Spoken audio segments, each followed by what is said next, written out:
بسم الله الرحمن الرحيم. واعلموا أنما غنمتم من شيء فأن لله خمسه وللرسول ولذي القربى واليتامى والمساكين وابن السبيل إن كنتم آمنتم بالله وما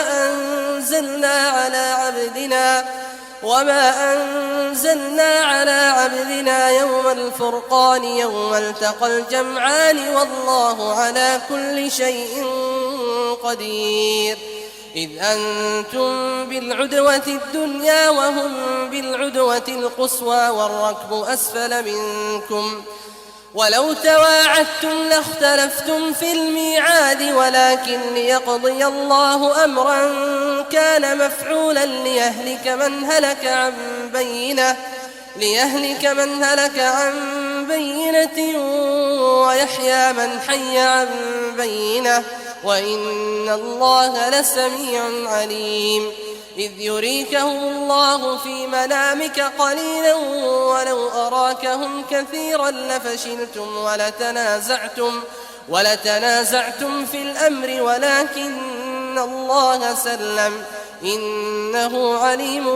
بذات الصدور. وإذ يريكموهم إذ التقيتم في أعينكم قليلا ويقللكم في أعينهم ليقضي الله أمرا كان مفعولا وإلى الله ترجع الأمور. يا أيها الذين آمنوا إذا لقيتم فئة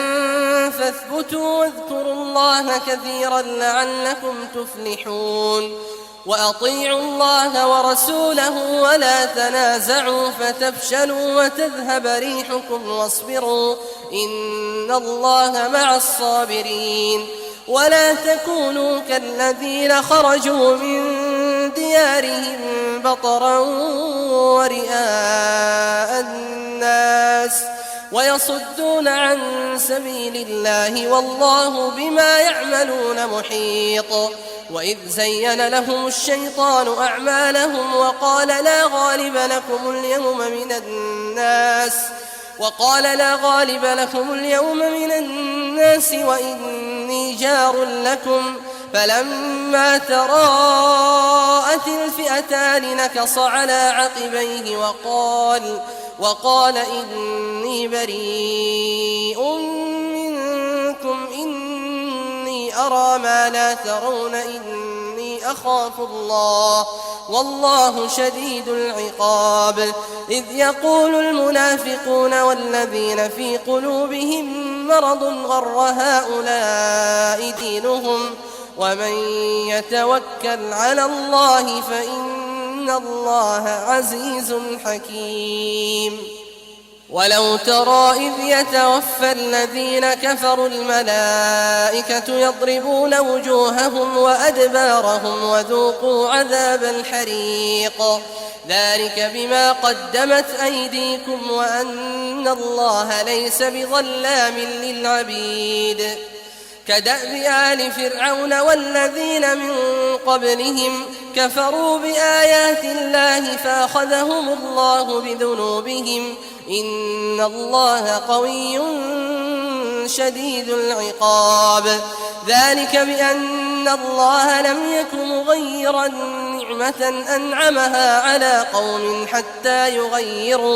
حتى يغيروا ما بأنفسهم وأن الله سميع عليم. كدأب آل فرعون والذين من قبلهم كذبوا بآيات ربهم فأهلكناهم بذنوبهم وأغرقنا آل فرعون وكل كانوا ظالمين. إن شر الدواب عند الله الذين كفروا فهم لا يؤمنون. الذين عاهدت منهم ثم ينقضون عهدهم في كل مرة وهم لا يتقون. فإما تثقفنهم في الحرب فشرد بهم من خلفهم لعلهم يذكرون. وإما تخافن من قوم خيانة فانبذ إليهم على سواء إن الله لا يحب الخائنين ولا يحسبن الذين كفروا سبقوا إنهم لا يعجزون وأعدوا لهم ما استطعتم من قوة ومن رباط الخيل ترهبون به عدو الله وعدوكم وآخرين من دونهم لا تعلمونهم الله يعلمهم وما تنفقوا من شيء في سبيل الله يوفى إليكم وأنتم لا تظلمون وإن جنحوا للسلم فاجنح لها وتوكل على الله إنه هو السميع العليم وإن يريدوا أن يخدعوك فإن حسبك الله هو الذي أيدك بنصره وبالمؤمنين وألف بين قلوبهم لو أنفقت ما في الأرض جميعا ما ألفت بين قلوبهم ولكن الله ألف بينهم إنه عزيز حكيم يا أيها النبي حسبك الله ومن اتبعك من المؤمنين يا أيها النبي حرض المؤمنين على القتال إن يكن منكم 20 صابرون يغلبوا 200 وإن يكن منكم 100 يغلبوا 1000 من الذين كفروا بأنهم قوم لا يفقهون الآن خفف الله عنكم وعلم أن فيكم ضعفا فإن يكن منكم 100 صابرة يغلبوا 200 وإن يكن منكم 1000 يغلبوا 2000 بإذن الله والله مع الصابرين ما كان لنبي أن يكون له أسرى حتى يثخن في الأرض تريدون عرض الدنيا والله يريد الآخرة والله عزيز حكيم لولا كتاب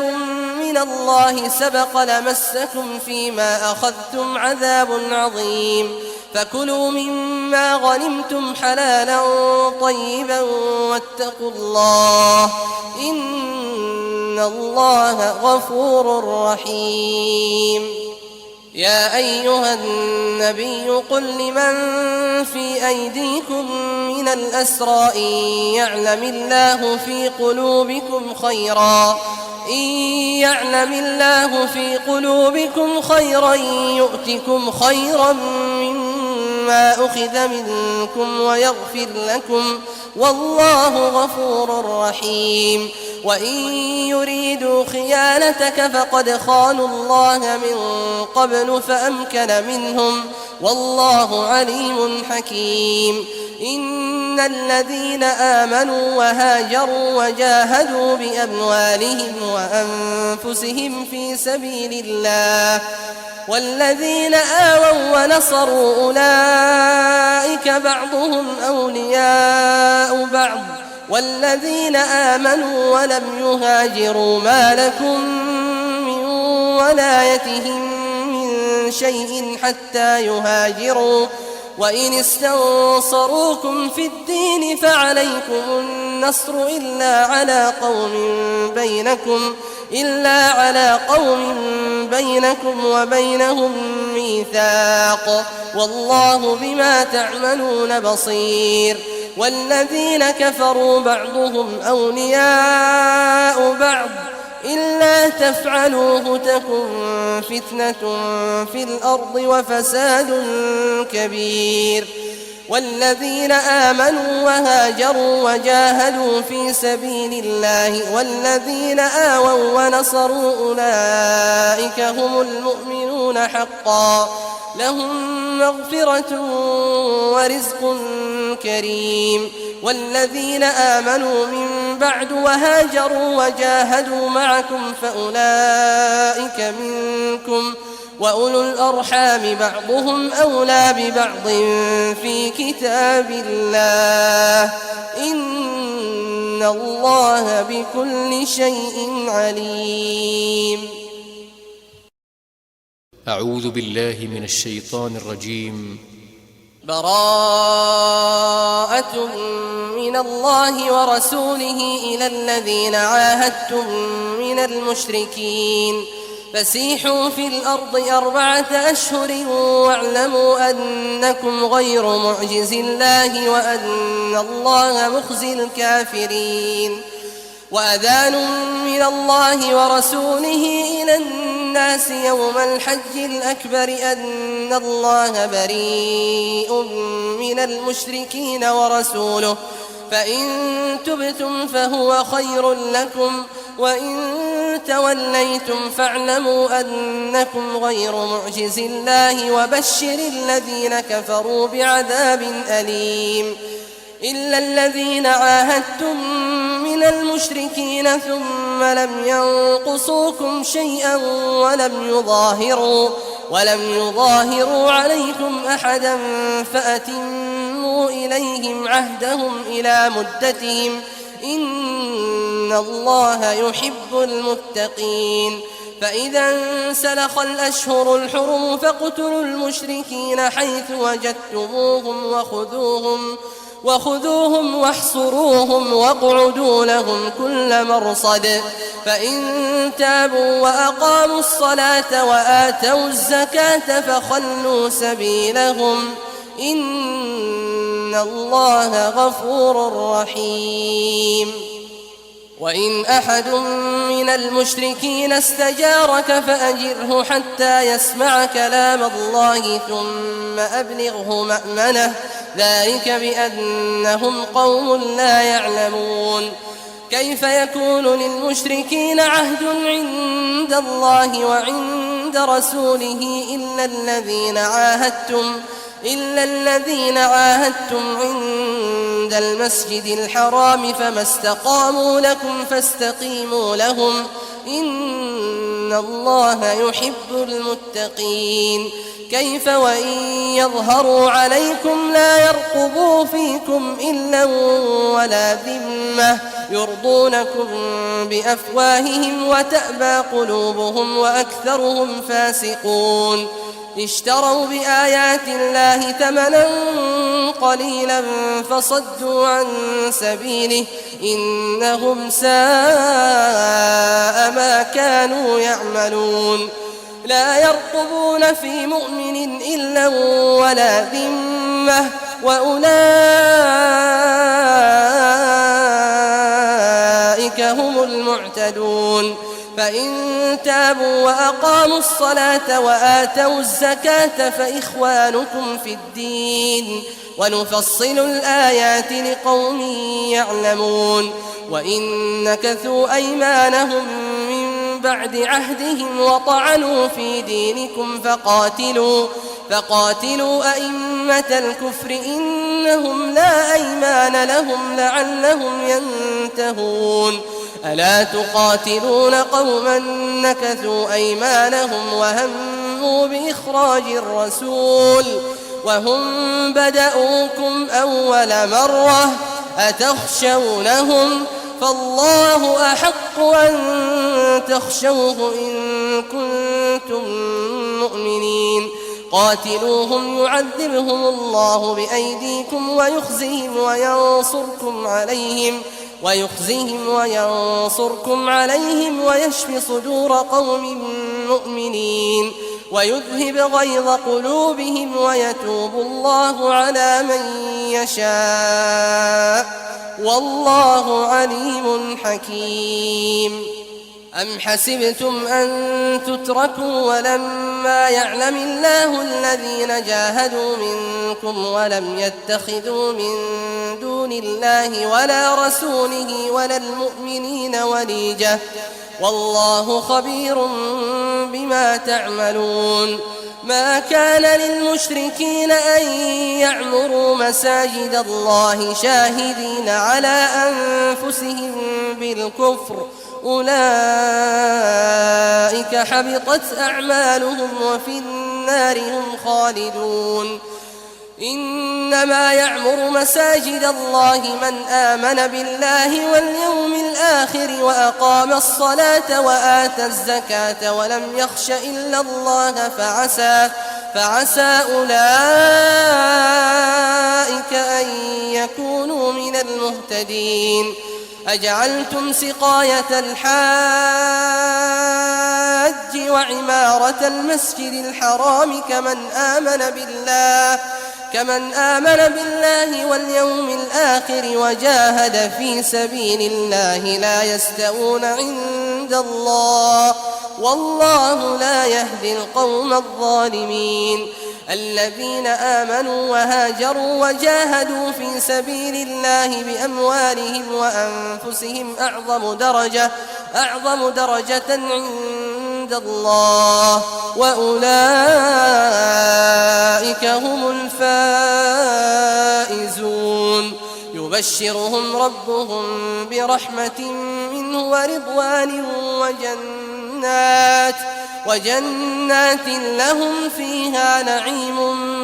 مقيم خالدين فيها أبدا إن الله عنده أجر عظيم يا أيها الذين آمنوا لا تتخذوا آباءكم وإخوانكم أولياء إن استحبوا الكفر على الإيمان ومن يتولهم منكم فأولئك هم الظالمون قل إن كان آباؤكم وأبناؤكم وإخوانكم وأزواجكم وعشيرتكم وأموال اقترفتموها وتجارة تخشون كسادها ومساكن ترضونها أحب إليكم من الله ورسوله وجهاد في سبيله فتربصوا حتى يأتي الله بأمره والله لا يهدي القوم الفاسقين لقد نصركم الله في مواطن كثيرة ويوم حنين إذ أعجبتكم كثرتكم فلم تغن عنكم شيئا وضاقت عليكم الأرض بما رحبت ثم وليتم مدبرين ثم أنزل الله سكينته على رسوله وعلى المؤمنين وأنزل جنودا لم تروها وعذب الذين كفروا وذلك جزاء الكافرين ثم يتوب الله من بعد ذلك على من يشاء والله غفور رحيم يا أيها الذين آمنوا إنما المشركون نجس فلا يقربوا المسجد الحرام بعد عامهم هذا وإن خفتم عيلة فسوف يغنيكم الله من فضله إن شاء إن الله عليم حكيم قاتلوا الذين لا يؤمنون بالله ولا باليوم الآخر ولا يحرمون ما حرم الله ورسوله ولا يدينون دين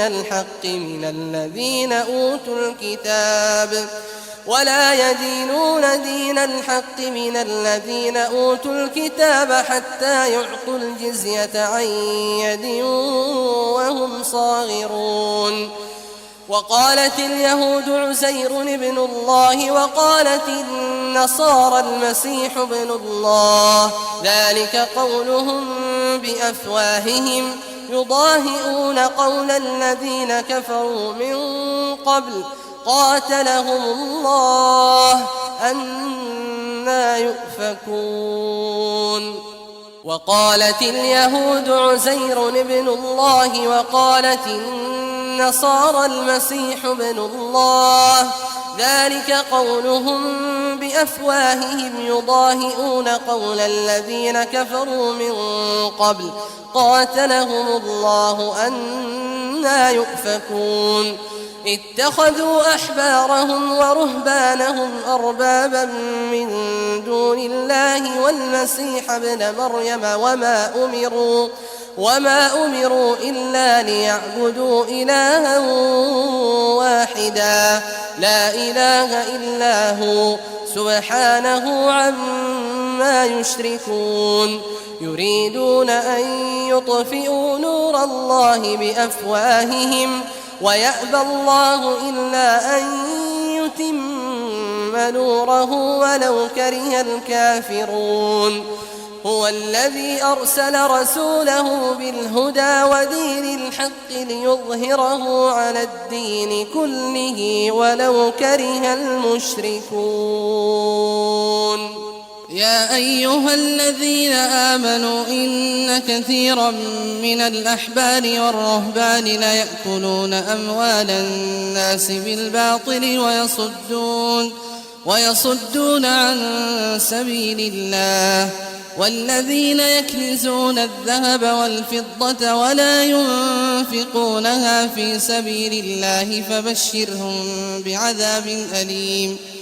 يوم يحمى عليها في نار جهنم فتكوى بها جباههم وجنوبهم وظهورهم هذا ما كنزتم لأنفسكم فذوقوا ما كنتم تكنزون إن عدة الشهور عند الله 12 شهرا في كتاب الله يوم خلق السماوات والأرض منها 4 حرم ذلك الدين القيم فلا تظلموا فيهن أنفسكم وقاتلوا المشركين كافة كما يقاتلونكم كافة واعلموا أن الله مع المتقين إنما النسيء زيادة في الكفر يضل به الذين كفروا يحلونه عاما ويحرمونه عاما ليواطئوا عدة ما حرم الله فيحلوا ما حرم الله زين لهم سوء أعمالهم والله لا يهدي القوم الكافرين يا أيها الذين آمنوا ما لكم إذا قيل لكم انفروا في سبيل الله اثاقلتم إلى الأرض أرضيتم بالحياة الدنيا من الآخرة فما متاع الحياة الدنيا في الآخرة إلا قليل إلا تنفروا يعذبكم عذابا أليما ويستبدل قوما غيركم ولا تضروه شيئا والله على كل شيء قدير إلا تنصروه فقد نصره الله إذ أخرجه الذين كفروا ثاني اثنين إذ هما في الغار إذ يقول لصاحبه لا تحزن إن الله معنا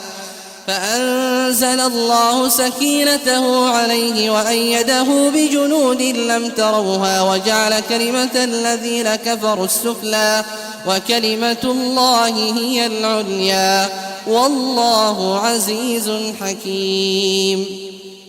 انفروا خفافا وثقالا وجاهدوا بأموالكم وأنفسكم في سبيل الله ذلكم خير لكم إن كنتم تعلمون لو كان عرضا قريبا وسفرا قاصدا لاتبعوك ولكن بعدت عليهم الشقة وسيحلفون بالله لو استطعنا لخرجنا معكم يهلكون أنفسهم والله يعلم إنهم لكاذبون عفى الله عنك لم أذنت لهم حتى يتبين لك الذين صدقوا وتعلم الكاذبين لا يستأذنك الذين يؤمنون بالله واليوم الآخر أن يجاهدوا بأموالهم وأنفسهم والله عليم بالمتقين إنما يستأذنك الذين لا يؤمنون بالله واليوم الآخر وارتابت قلوبهم فهم في ريبهم يترددون ولو أرادوا الخروج لأعدوا له عدة ولكن كره الله بعاثهم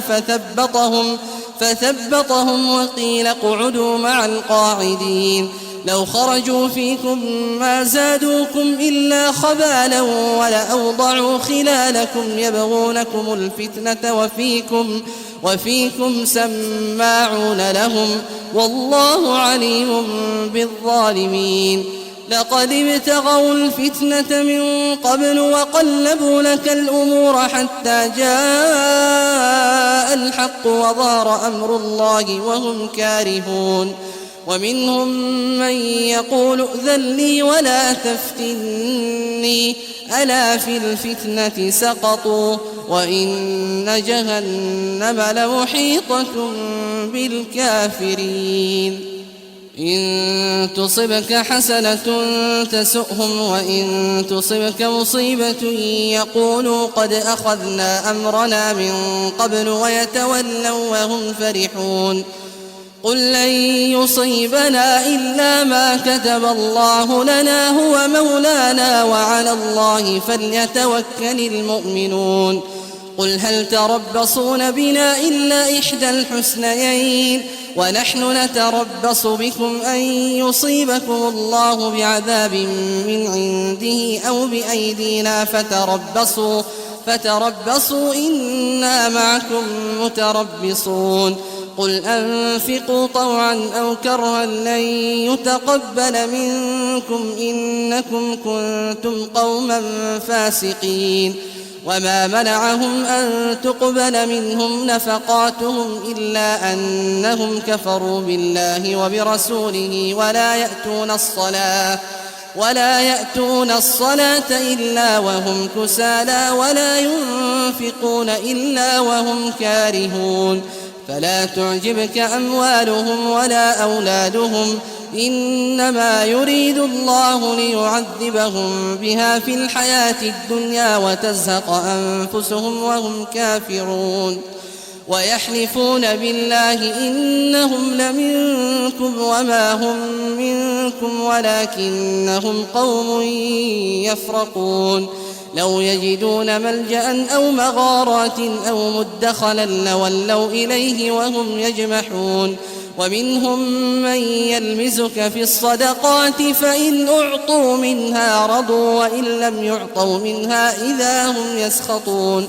ولو أنهم رضوا ما آتاهم الله ورسوله وقالوا حسبنا الله سيؤتينا الله من فضله ورسوله إنا إلى الله راغبون إنما الصدقات للفقراء والمساكين والعاملين عليها والمؤلفة قلوبهم وفي الرقاب والغارمين وفي سبيل الله وابن السبيل فريضة من الله والله عليم حكيم ومنهم الذين يؤذون النبي ويقولون هو أذن قل أذن خير لكم يؤمن بالله ويؤمن للمؤمنين ورحمة للذين آمنوا منكم والذين يؤذون رسول الله لهم عذاب أليم يحلفون بالله لكم ليرضوكم والله ورسوله أحق أن يرضوه إن كانوا مؤمنين ألم يعلموا أنه من يحادد الله ورسوله فأن له نار جهنم خالدا فيها ذلك الخزي العظيم يحذر المنافقون أن تنزل عليهم سورة تنبئهم بما في قلوبهم قل استهزئوا إن الله مخرج ما تحذرون ولئن سألتهم ليقولن إنما كنا نخوض ونلعب قل أبالله وآياته ورسوله كنتم تستهزئون لا تعتذروا قد كفرتم بعد إيمانكم إن نعف عن طائفة منكم نعذب طائفة بأنهم كانوا مجرمين المنافقون والمنافقات بعضهم من بعض يأمرون بالمنكر وينهون عن المعروف ويقبضون أيديهم نسوا الله فنسيهم إن المنافقين هم الفاسقون وعد الله المنافقين والمنافقات والكفار نار جهنم خالدين فيها هي حسبهم ولعنهم الله ولهم عذاب مقيم كالذين من قبلكم كانوا أشد منكم قوة وأكثر أموالا وأولادا فاستمتعوا بخلاقهم فاستمتعتم بخلاقكم كما استمتع الذين من قبلكم بخلاقهم وخضتم كالذي خاضوا أولئك حبطت أعمالهم في الدنيا والآخرة وأولئك هم الخاسرون ألم يأتهم نبأ الذين من قبلهم قوم نوح وعاد وثمود وقوم إبراهيم وأصحاب مدين والمؤتفكات أتتهم رسلهم بالبينات فما كان الله ليظلمهم ولكن كانوا أنفسهم يظلمون والمؤمنون والمؤمنات بعضهم أولياء بعض يأمرون بالمعروف وينهون عن المنكر ويقيمون الصلاة ويؤتون الزكاة ويطيعون الله ورسوله أولئك سيرحمهم الله إن الله عزيز حكيم وعد الله المؤمنين والمؤمنات جنات تجري من تحتها الأنهار خالدين فيها ومساكن طيبة في جنات عدن ورضوان من الله أكبر ذلك هو الفوز العظيم يا أيها النبي جاهد الكفار والمنافقين واغلظ عليهم ومأواهم جهنم وبئس المصير يحلفون بالله ما قالوا ولقد قالوا كلمة الكفر وكفروا بعد إسلامهم وهموا بما لم ينالوا وما نقموا إلا أن أغناهم الله ورسوله من فضله فإن يتوبوا يك خيرا لهم وإن يتولوا يعذبهم الله عذابا أليما في الدنيا والآخرة وما لهم في الأرض من ولي ولا نصير ومنهم من عاهد الله لئن آتانا من فضله لنصدقن ولنكونن من الصالحين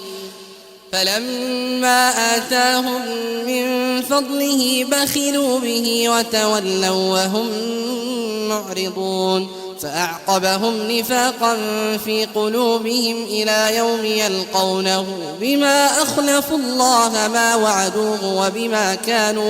وبما كانوا يكذبون ألم يعلموا أن الله يعلم سرهم ونجواهم وأن الله علام الغيوب الذين يلمزون المطوعين من المؤمنين في الصدقات والذين لا يجدون إلا جهدهم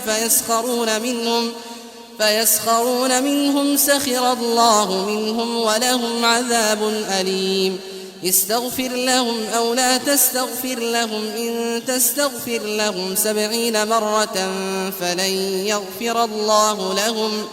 ذلك بأنهم كفروا بالله ورسوله